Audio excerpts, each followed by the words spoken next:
মমতার টিকে মহক মহক মমতার টিকে মহক এই জীবনটা এক নাটক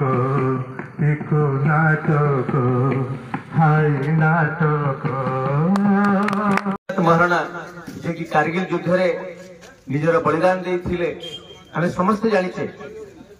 मनुष्य जन्म होइछि अन्य प्राणी माने मते जन्म ग्रहण करूछन्ति किंतु समस्त खाइ पी बंची वंश विस्तार करे संग संगे किंतु मनुष्य एकमात्र जीव सेमान प्रति भिन्न तार बुद्धिविवेक अछि। निज जीवन काल भितरे जदि आमे एभली किछि काम करि परिबा ताहले हमको अतीत भविष्य समस्त मन रखिबे से मध्यरु गोपीनाथ महाराणा होतंत अन्यतम। 75तम साधारणतंत्र दिवस अवसर में कटक जिलार निश्चिंत कोइली ब्लॉक जनार्दनपुर ठारे शहीद गोपीनाथ मेमोरियल क्लब आनुकूल्य ओडिशार प्रथम कारगिल सहित गोपीनाथ महाराणा प्रतिमूर्ति में माल्यार्पण पूर्वक श्रद्धांजलि ज्ञापन कर अवसर में सेठारे एक संबर्धना सभा अनुष्ठित होइतिला।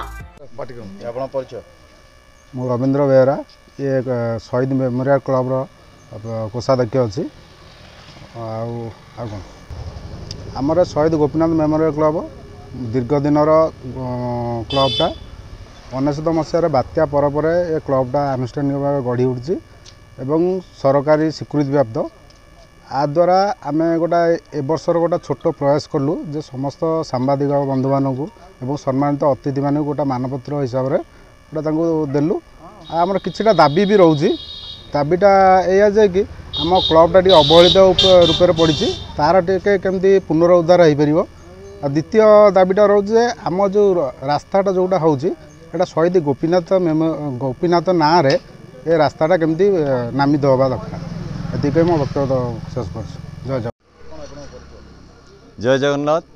मु रश्मिकांत स्वाई संपादक गणपति शिशु विद्या मंदिर केवटुली गोपीनाथपुर।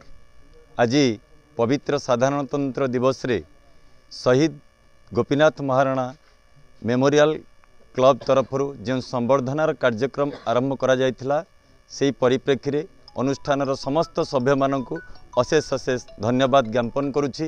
यह अनुष्ठान केवल संबर्धना बा पूज्य पूजार कार्यक्रम केवल करे नाही ए अंचल पई अनेक उन्नतिमूलक कार्यक्रम करिया पई सदा सर्वदा चेष्टित कोठी ना कोठी अनुभव हुए। शहीद गोपीनाथ महाराणा कारगिल युद्ध रे सारा भारत वर्षर प्रथम शहीद भाव में परिगणित होइथिले भी तांकर जन्म माटी ये जनार्दनपुर ग्राम पंचायत रे जेउ भली उन्नति साधित हेबा कथा ताहा आज पर्यंत हुए तो होई पारु नाही। प्रशासन अवहेला हो बा आम मानकर दाबी रे केउठी ना केउठी हुए तो आमे टिके पछई रही जाइछे।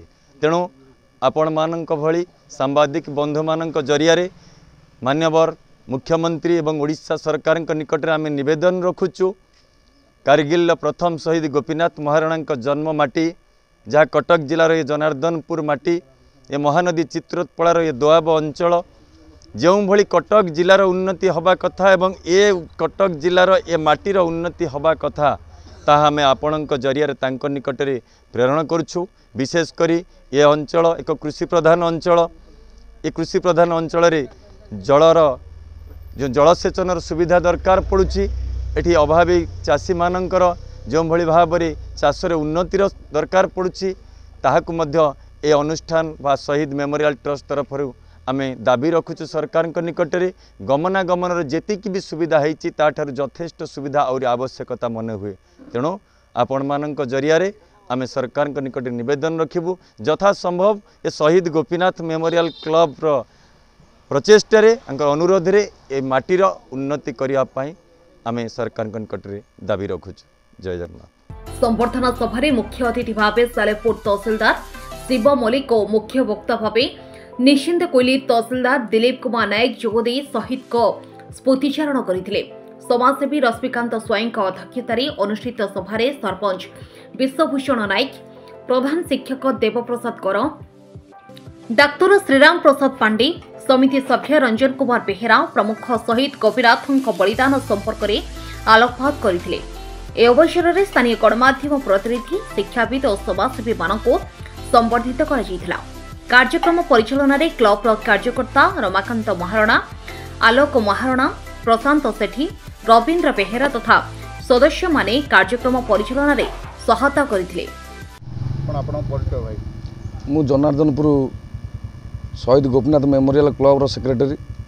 मु चाहूँगी आमर शहीद जो अच्छा आमर कारगिल प्रथम शहीद होते जे कि गोपीनाथ महाराणा ये मार्गटा बर्तमान शिशुआ ठारू नेमाल पर्यंत मु चाहूँगी दाबी रखुची जे सरकार निकट में यहाँ शहीद गोपीनाथ मार्ग दि जाऊ आ विशेषकर आमर क्लब प्रति टिके सरकार ध्यान रहा दरकार। बर्तमान से क्लबटा जो अवस्था पड़ी बर्तमान से जिनसटा आमर आहरी उन्नति हवा दरकार। एति कही मु वक्तव्य शेष कर। जय जगन्नाथ। पवित्र साधारणतन्त्र दिवस रे शहीद गोपीनाथ महाराणा आत्मार सद्गति कामना करी तांकर ए जो गोपीनाथ मेमोरियल क्लब रो उन्नति कामना करूँगी। यह एक उत्तम प्रचेष्टा जे आम तांकर अतुलनीय बलिदान को स्मृति रखी पारुचे। तेणु एतिक जय हिंद।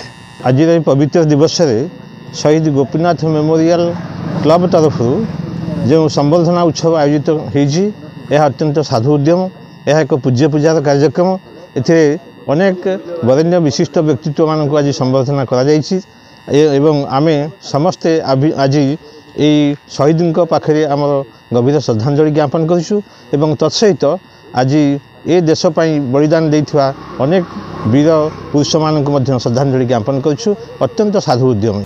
निश्चिंत कोइलीरो अभय जनक रिपोर्ट ओडिशा समाचार।